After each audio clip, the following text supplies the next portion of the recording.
É muito bom ter a tua companhia por aqui. Nós estamos debatendo a CPI do MST, que chegou ao fim sem conseguir votar o relatório final do deputado Ricardo Salles. Não teve nem encerramento. A comissão queria uma autorização ali do presidente da Câmara, Arthur Lira, por mais 3 dias de prorrogação, inclusive para tentar mobilizar integrantes do Centrão que pudessem ajudar a oposição a aprovar esse relatório de Ricardo Salles. Mas a CPI terminou, inclusive com a bancada governista bem fortalecida em relação ao que estava sendo debatido. Gustavo Segré.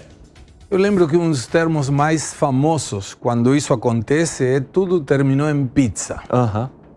E é interessante compartilhar com a nossa audiência que esse termo começou através do Clube do Coração do Piperno. Palmeiras. Na década de 60, um monte de dirigentes reunidos, 14 horas de discussão, e não concluíram absolutamente nada e pediram 18 pizzas, conta a história. E a partir desse momento, qualquer coisa que termina sem uma conclusão, tudo termina em pizza. Várias outras CPIs também tiveram essa pecha, né, de terminar em pizza, porque não levaram a lugar nenhum. Isso aqui terminou em pizza, que nem a aposta do Gani com o Piperno. Só que, Segré, esse término em pizza ele é diferente, gente, porque tem CPIs que terminam em pizza porque elas apontam algumas questões que depois não são levadas à frente, Procuradoria-Geral da República não acata, nada é feito, nada muda. Agora essa sequer conseguiu apresentar o seu relatório final. Ela não teve o seu relatório final votado. Ela saiu semana passada achando que ela voltaria agora, ou que ressuscitaria, e sequer isso aconteceu, Fábio Piperno. Bom, surpresa zero para mim, vocês são... Você estava esperando que fosse ter esse término assim? Que o presidente da Câmara não fosse oferecer um apoiozinho a essa CPI para esse finalzinho aí, hein, Piperno? É que eles assim sabem, né? O que eu penso sobre essa CPI, é claro que essa CPI é aquela que ia do nada ao lugar algum. Ela começou como farsa e termina como circo. É uma CPI, que eu até brincava, né? A CPI viúva porcina, ela foi sem nunca ter sido. Ela não apresentou rigorosamente nada. Nada que o país já não soubesse. O MST invadiu? Qual foi a novidade em relação a isso? Absolutamente nada. Agora, ela, para decepção de muita gente, não catapultou candidaturas de vários dos oportunistas que faziam parte aí desse grupo. Porque muita gente queria usar essa CPI para ser candidato ano que vem. E agora não vão ter esse troféu para apresentar. E eu, que sempre defendi aqui uma CPI ampla, que tratasse da questão agrária, eu vou dar, inclusive, uma sugestão aí para os deputados da base do governo, ou Qual? enfim, discordavam da CPI, que agora façam uma CPI exatamente para tratar de garimpo ilegal, né? De terras invadidas, que estão invadidas até hoje, de terras que viraram pista para contrabando, para tráfico, para as terras que viraram, a seara livre aí do passar boiada. Então, isso sim merece uma CPI, porque isso dá muito prejuízo ao país, né? Estimula o crime organizado, que afinal de contas o Agropó está aí para não me deixar mentir, e isso tem que ser devidamente investigado. Que foi, Dávila? Piperno, isso não precisa de investigação, isso precisa de força policial. Hoje em dia, nós temos tecnologia para ter embargo automático de terra grilada e de terra invadida. É só fazer cumprir. Segunda coisa que nós aprovamos lá atrás, e não se faz cumprir no Brasil hoje, é a digitalização dos cartórios. É importantíssima a titularidade de terra. Nós precisamos ter... Mas para isso não precisa CPI, precisa fazer. Mas tem que ter alguém para chamar atenção. Não precisa chamar atenção, não. Não precisa chamar atenção, precisa fazer. Por que a do MST e não a CPI para isso? Por quê? A pergunta é, por que não se usa, por exemplo, embargo automático de terra invadida e terra grilada? Por que não se usa a digitalização dos cartórios para avançar com a titularização de terra? Porque tem muita gente envolvida aí, inclusive políticos. Agora, o ponto é, não precisa CPI para isso, não. Voltando chama atenção para o problema, como usaram essa aí, como usaram essa. Piperno, o negócio não é chamar atenção, é fazer cumprir a lei. É isso que o Brasil precisa, não precisa ficar fazendo carnaval coisa nenhuma, como mostrou a CPI do MST. E a CPI do MST, eu quero voltar em 2 questões aqui, que é para a gente tentar uma análise de como não acabar em pizza. Primeira coisa, a CPI precisa ter foco. Essa história de querer cada um dar uma bocanhadinha política para explorar para um lado, acaba em pizza. Qual é a questão fundamental? Nós precisamos de 3 temas. Um aqui o Alangani já mencionou, que é quem é que está financiando os movimentos de invasores no Brasil. Segundo, ponto mais importante, quantos hectares existem no Brasil de terras improdutivas? Essa pergunta é fundamental, porque se não tem, e como eu sei que não tem terra improdutiva mais no Brasil, não faz sentido ter movimento de invasão de terra, porque se for invadir terra, vai invadir propriedade privada e produtiva. E isso é crime, isso é cadeia. Terceiro ponto aí que me parece muito importante, que é a questão da invasão de propriedade privada. Isso é crime. E aí a CPI deixa algo muito importante, sim. Primeiro, durante a CPI, caiu drasticamente o número de invasão de terras. Porque, sim, chamou a atenção das pessoas e aquilo que era invadir terra para conseguir órgão INCRA parou de existir, pelo menos por um tempo. Segunda coisa que essa chamar a atenção vai ter efeitos positivos, sim. Quem cumpre a determinação de reintegração de posse não é o governo federal, não. Não é o Congresso Nacional, são os governadores. Eles que têm a funda com a justiça estadual, com a polícia, tem que fazer reintegração de posse imediata quando tiver terras produtivas invadidas. Tanto que, onde há invasão de terra hoje, adivinha, governo da esquerda. Qual é um governador da direita que está tendo invasão de terra e que está deixando acontecer o que está acontecendo? Nenhum. Onde é que é o epicentro de invasão de terra? Bahia, governada pelo PT. Piperno estava discordando de você ali. Por quê, Piperno? Muitas coisas. Primeiro, é grave invasão de propriedade privada, assim, tão grave quanto invasão de terras públicas. Porque tem gente que vai lá, grileiros, grandes grileiros vão lá, invadem, cercam a terra e, ó, um abraço. Quer dizer, ninguém tira mais esses caras de lá. Isso é um problema muito sério e há omissão de governadores em relação a isso. Aliás, governadores e outros agentes políticos. Segunda coisa, não me parece que essa CPI, esse relatório, vai intimidar algum, enfim, governador ou também algum ator político, até porque, como eu disse, isso é uma farsa, isso não vai levar a lugar algum e muito menos o governo federal. Terceiro. Não, peraí, vai ficar claro a conivência dos governos de esquerda, deixar invadir terra e não ter integração de posse. É isso que está claro hoje.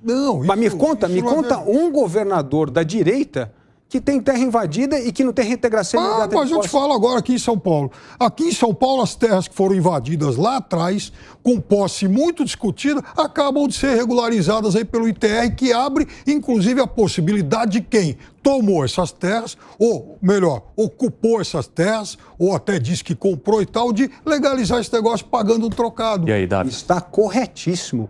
Regularização de titularização fundiária. Como eu falei aqui, o Brasil tem... E não foi terra invadida isso? 92 milhões de hectares de terra que foi dedicada aos movimentos de invasão para justamente assentar pessoas no campo. Hoje tem terra disponível e não tem gente que quer sentar lá, porque todo mundo quer fazendinha perto aqui da região do filé mignon. Ninguém quer arregaçar a manga e trabalhar na enxada. Esse é o problema que nós temos hoje. Tem terra, tem gente e, de novo, se não tem terra improdutiva, qual é o papel de um movimento voltado para a invasão de terra? É só invadir terra produtiva. Eu estou dizendo que, inclusive, há terras griladas, inclusive em estados governados por gente de direita. Opa, há muito tempo, o Estado de São Paulo tem isso, tem problema de regularização fundiária, tanto que nós fizemos aqui um ranking, o ranking dos ativos verdes, e São Paulo está em 14º lugar no CAR. Então precisa melhorar mesmo, precisa melhorar, não estou dizendo que não precisa melhorar. Agora, não tem nada a ver com o que eu estou dizendo aqui, que é mostre onde é que estão os hectares de terra improdutiva no Brasil. Porque se isso não tiver, acaba com a legitimidade do movimento. Porque esse movimento era para invadir terra improdutiva, latifundiária improdutiva. Agora, se as terras são produtivas, se a propriedade privada existe, o que precisa ser feito Piperno, é justamente um movimento forte com os governadores para essa titularização de terra, os CAR, serem aprovados o mais rápido possível. Esta é a cobrança correta para se fazer, porque invasão, tanto de grileiro como de MST, existem em terras que não têm titulação. Isso, exatamente. Mas por isso tem que fazer isso.